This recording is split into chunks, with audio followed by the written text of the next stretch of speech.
मैं आज आवाम की तवज्जो दिलाना चाहती हूँ कि सुबह दोपहर शाम ये जो चोरों का टोला, ये करप्ट टोला, ये वो टोला जिन्होंने अपने NRO 2 को लेने के लिए, लूटी हुई दौलत को बचाने के लिए इस मुल्क की इकॉनमी का, इस मुल्क के गरीब आवाम का सवा सत्यानाश किया।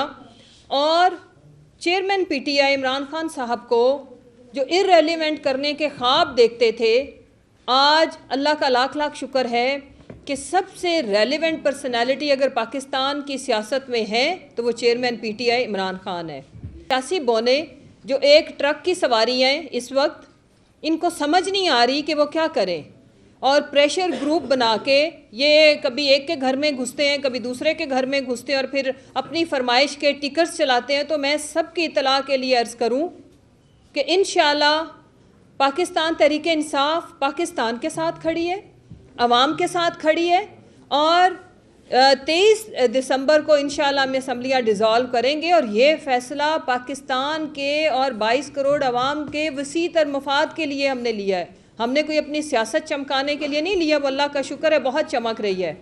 और जितने ये जो मुनाफिकों का, चोरों का ये जो टोला हम पे मुसल्लत किया गया है और उनकी जो तजर्बाकारियाँ हैं, उसने अवाम को मजबूर कर दिया है कि अगर कोई बचा कुचा इनका वोट बैंक था भी तो इस वक्त वो पाकिस्तान तहरीक इंसाफ के साथ खड़ा है, अपने बच्चों के बेहतर मुस्तकबिल के साथ खड़ा है। मैं ये बताना चाहती हूँ कि खान साहब को डिफेंसिव करने के लिए सुबह दोपहर शाम ये चोर चोरनियाँ, ये जो छोटे चोर बड़े चोर, उनका जूठा खाने वाले चोर, सुबह दोपहर शाम घड़ी घड़ी घड़ी। आज आपको पता है कि हाई कोर्ट के जज साहब ने एक हमारे एडवोकेट अजहर सदीक साहब, उनकी एप्लीकेशन के ऊपर के पाकिस्तान के जो तोशा खाना का सारा रिकॉर्ड है वो आला अदलिया के सामने भी रखा जाए और उसे पब्लिक किया जाए। तो मैं आज अवाम को आगाह करने चाहती हूँ कि उनका आगे से ज़रा गवर्नमेंट के जो वकील हैं उनका ज़रा जवाब सुने। जब भी कोई इन्होंने वावेला कैसे बनाया, खान साहब ने जब तोशा खाना से घड़ी ली, ख़रीदी, उसके बाद उसको बेचा, उन्होंने उसको डिक्लेयर किया। ये डिक्लेयर करना होता है, चाहे वो आपका एक आईफोन हो या कोई घड़ी हो या जो भी कोई ऐसी चीज़ जो आपने ख़रीदी फिर आपने बेची, उससे आपको कोई आमदन हुई तो वो आपने अपने असासों में डिक्लेयर करना होता है, अपनी इनकम में। इन्होंने डिक्लेयर की, वहाँ से इनको पता चला कि इन्होंने घड़ी ली थी और उसको बेच दिया और उसके ऊपर उन्होंने टैक्स भी अदा किया। लेकिन आज ये कहते हैं कि जी ये हम इसको पब्लिक नहीं कर सकते, आला अदलिया को कोई रिकॉर्ड नहीं दिया गया। तो ऑनरेबल जज ने ये कहा है कि आपको ये रिकॉर्ड अदालत के सामने पेश करना होगा, बिकॉज इसके ऊपर तो यू आर बाउंड कि अगर आपने कोई चीज़ ली है तो वो या तो वो आपके जैसे हम एज ए मेंबर अपने ज्वेलरी पीसेस, फर्नीचर, फिक्सचर सब कुछ हम अपने एसेट्स के अंदर शो करते हैं और अपनी आमदन भी हम बताते हैं, अपने कारोबार भी बताते हैं, अपनी प्रॉपर्टीज़ भी बताते हैं। और अगर हम कोई चीज़ डिक्लेयर नहीं करते, कोई ऐसा अकाउंट जिसमें खाली 5 रुपये पड़े हों और अगर वो हम डिक्लेयर नहीं करते तो ऐसे शवाहिद भी मौजूद है और ऐसी एग्जाम्पल्स भी मौजूद हैं कि लोग डिसक्वालीफाई हुए।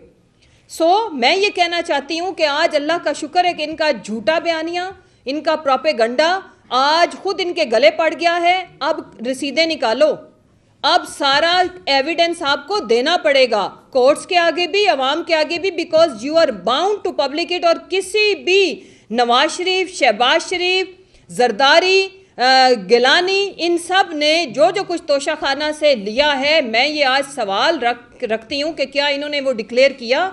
दूसरी आखिरी बात मैं करके मैं मुसद्दिक साहब से रिक्वेस्ट करूँगी कि टेक्निकल साइड्स के ऊपर वो आपको समझाएं। दूसरी बात ये कि इनकी सियासत दफन हो चुकी है, ये आखिरी हिचकोले ले रही है, जिसकी वजह से ये हमारे लीडर जनाब इमरान खान साहब और उनके साथ जो लॉयल वफादार लोग हैं, उनके जैसे इनका सबसे गंदा बेहुदा भोंडा तरीका है कि ये डराने के लिए लोगों को ऑडियो वीडियो का कहते हैं कि डरावा देते हैं। ये ब्लैकमेल करने की नाकाम कोशिशें मत करो। पहले भी जितनी ऑडियोज़ आई, जितनी वीडियोज़ आई, वो तुम लोगों के गले पड़ी हैं, क्योंकि पाकिस्तान की आवाम जानती है, हमें भी समझती है और तुम लोगों की औकात को भी जानती है। आप ये घिनौना खेल जितना भी खेलोगे, हमारे वारिस चेयरमैन इमरान खान के वारिस, पाकिस्तान के वारिस आपसे ज़्यादा समझदार है, ज़्यादा बाशऊर है, ज़्यादा अक्लमंद है। इंशाल्लाह आपको रीबटल आएगा 22 करोड़ की तरफ से डी फेक, जितनी आपने लॉन्च करनी है करो। लेकिन मैं आपको बताती चलूँ कि ये बेशर्मी का काम जो करता है ना, उसकी कोई इज्जत नहीं रहती। पहले भी आपने करके देख लिया है, कोई फ़र्क नहीं पड़ा। अल्लाह ने इमरान खान साहब और उनकी फैमिली की इज्जतों में इजाफा किया है, आगे भी करेगा। हम आपको ये बताना चाहते हैं कि 22 करोड़ आवाम आपके हर इरादे में आपको नाकाम करेगी।